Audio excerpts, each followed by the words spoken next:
January 17th, 1946. Uraga Harbor, Japan. The winter wind cut across the deck of the USS Consolation as it drifted into Uraga Harbor, carrying with it something more unsettling than cold silence. No cheers rose from the shore. No flags waved in celebration or defeat. The war had ended 5 months prior, but here, in this moment, a different kind of reckoning was beginning. Among the men being transferred from the ship's hold were 43 Japanese soldiers, former prison guards from camps scattered across the Pacific, Bataan, Cabanatuan, Palawan. They had overseen the starvation, the beatings, the death marches. Now they were prisoners themselves, destined for Allied detention centers where they would await trial for war crimes.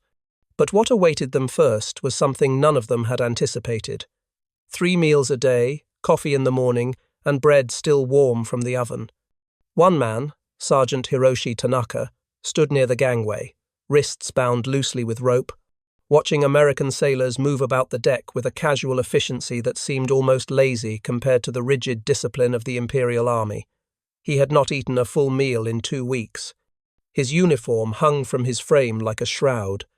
And yet, as he was led down into the receiving area, he saw something that made him stop tables lined with tin cups, steam rising from ceramic pots, and stacks of sliced bread wrapped in cloth. An American corporal gestured toward the table. "Chow's ready. Sit." Tanaka did not move. He thought it was a trick. To understand the shock that would reverberate through the minds of these men in the months to come, one must first understand the ideology that had shaped them. The Japanese soldier of World War II was not merely a combatant. He was a vessel of Bushido, a philosophy that elevated sacrifice, endurance, and death before dishonor to the highest virtues. Surrender was not simply a tactical failure, it was spiritual annihilation.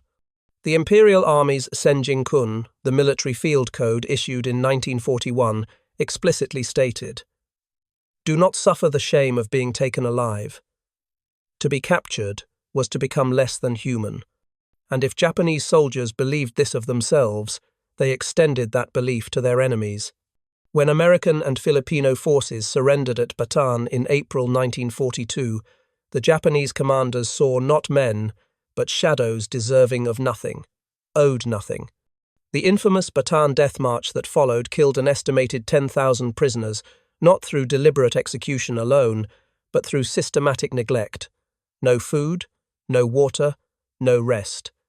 Those who collapsed were bayoneted or shot. Those who begged were beaten.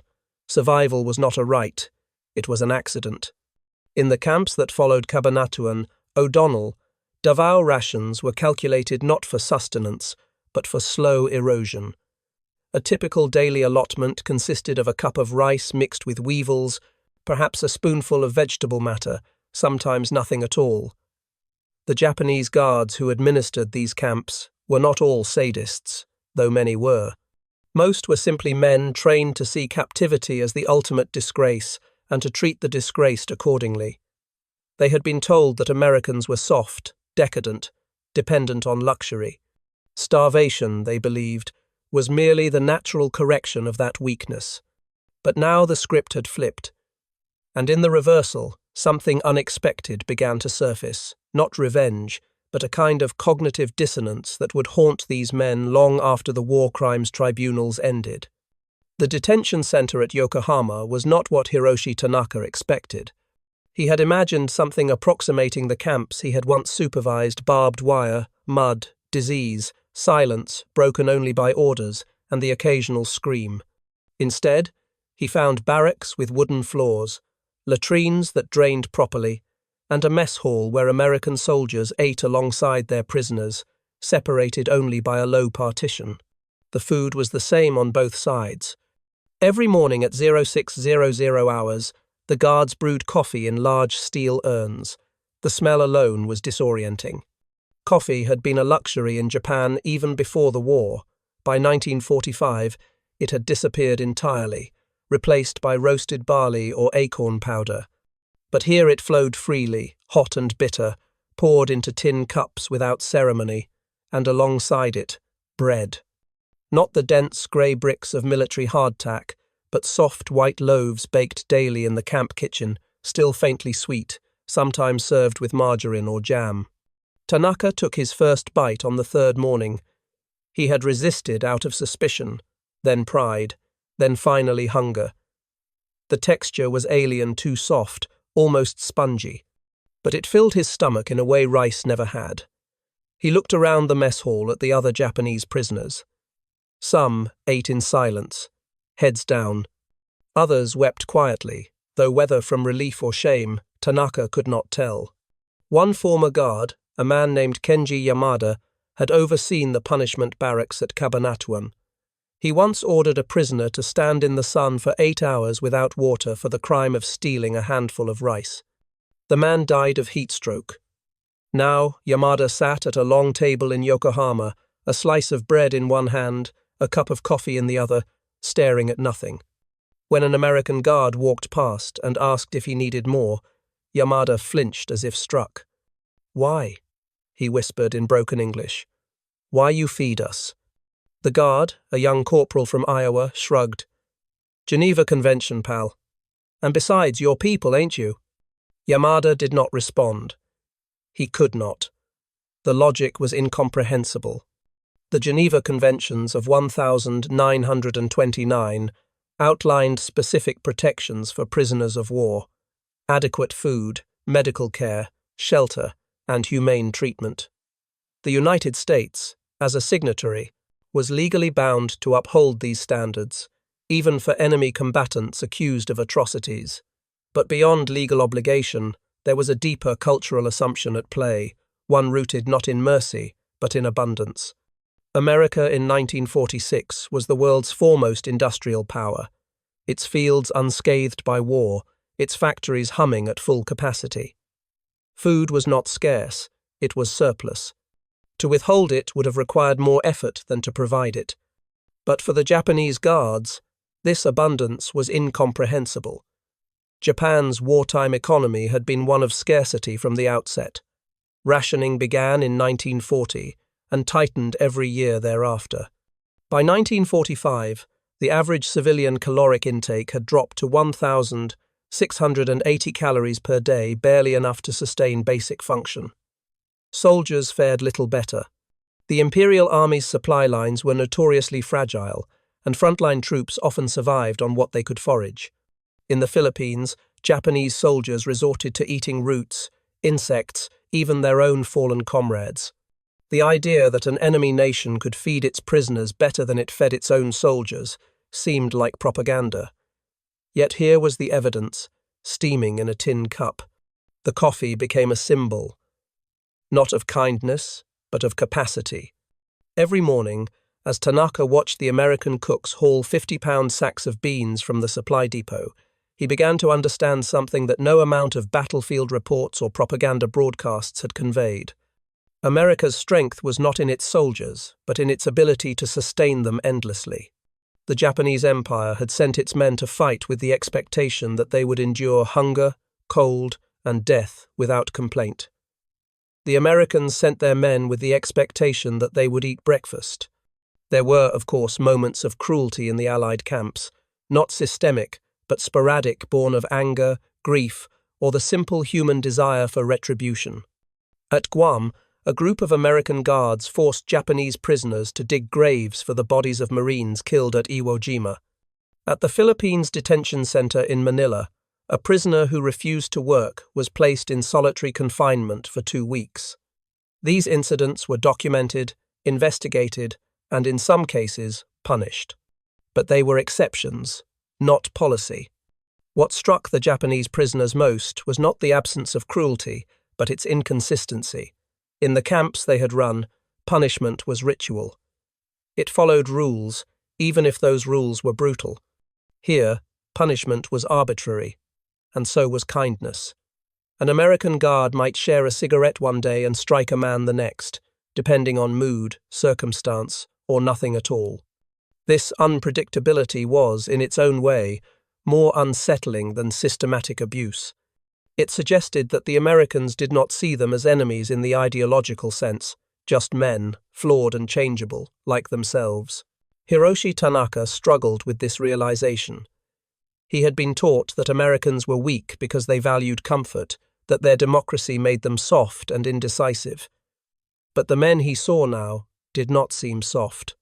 They were tired, often bored, sometimes cruel, but also capable of startling generosity.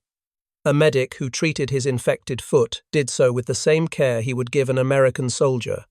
A cook who saw him hesitate at the bread line waved him forward impatiently. "Come on, we ain't got all day. Eat." These small moments accumulated, and in their accumulation, they began to erode the ideological certainty that had sustained Tanaka through 4 years of war. In the spring of 1946, the war crimes trials began. Many of the guards detained at Yokohama and other centers were transferred to Manila, Tokyo, and Singapore to face charges of torture, murder, and willful neglect. The evidence was overwhelming. Testimonies from survivors, photographs of emaciated prisoners, records meticulously kept by the Japanese military itself. Convictions were swift. Some men were sentenced to hard labor. Others were hanged. Hiroshi Tanaka was among those tried in Manila. He was accused of overseeing the punishment barracks at Cabanatuan, where prisoners were routinely beaten and denied food for infractions as minor as failing to bow. During his testimony, Tanaka did not deny the charges. He explained, in halting English, that he had followed orders, that he had believed the prisoners were less than men because they had surrendered, that he had been taught this, had internalized it, had never questioned it. The prosecutor asked him a single question. "Do you believe that now?" Tanaka hesitated.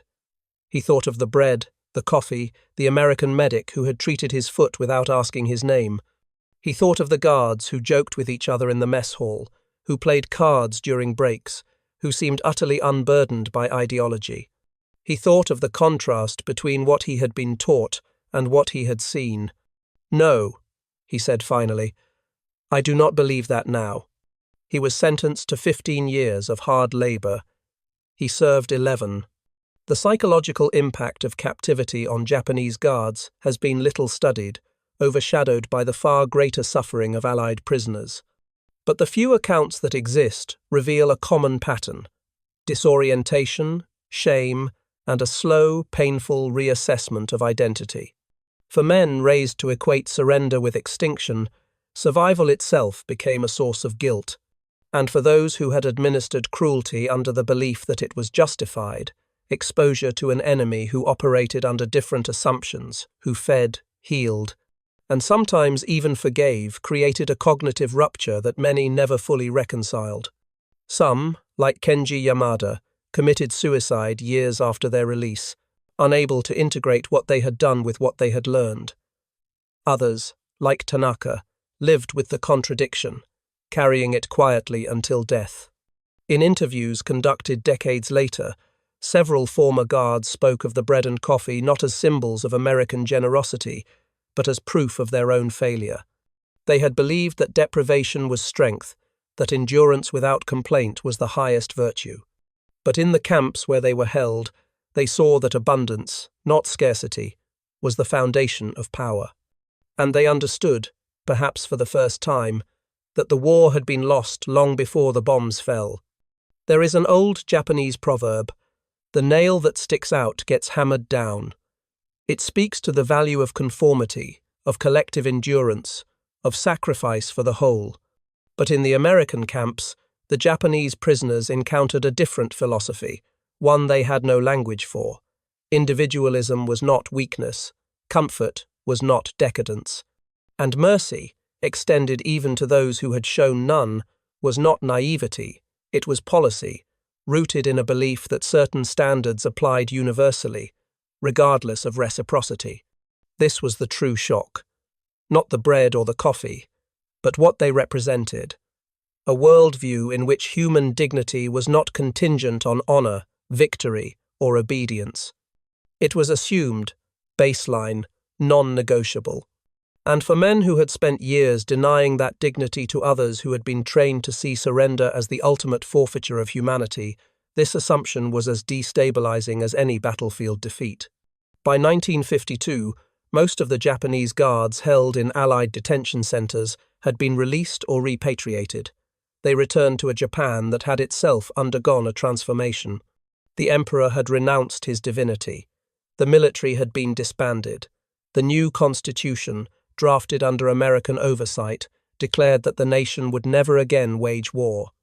Bushido, once the spiritual core of Japanese identity, had been reframed as a relic of a tragic past. Hiroshi Tanaka returned to his village in Shizuoka Prefecture in the autumn of 1953. His family greeted him with quiet relief, though his mother wept when she saw how thin he had become. He took a job at a textile factory and said little about the war. When neighbors asked, he told them only that he had been a prisoner, that he had been treated fairly, and that he did not wish to speak of it further.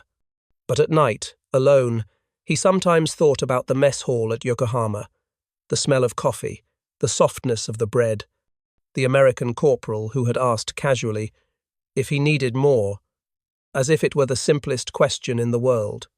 And he wondered, not for the first time, whether the true difference between victory and defeat lay not in weapons or strategy, but in the quiet assumption that there would always be enough. The story of Japanese prison guards in American detention centers is not a story of redemption. Many of these men had committed acts that defied forgiveness. Nor is it a story of American virtue.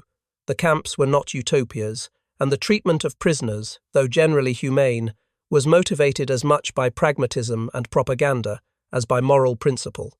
But it is a story about the power of contrast, about what happens when men raised in scarcity encounter abundance, when those taught to despise weakness encounter a strength they do not recognize.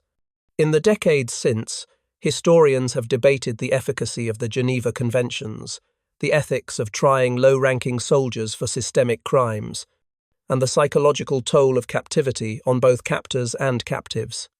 But beneath these debates lies a simpler truth, one that the Japanese guards learned in those makeshift mess halls and barracks, that the way a nation treats its enemies, especially in victory, reveals more about its character than any battlefield triumph ever could.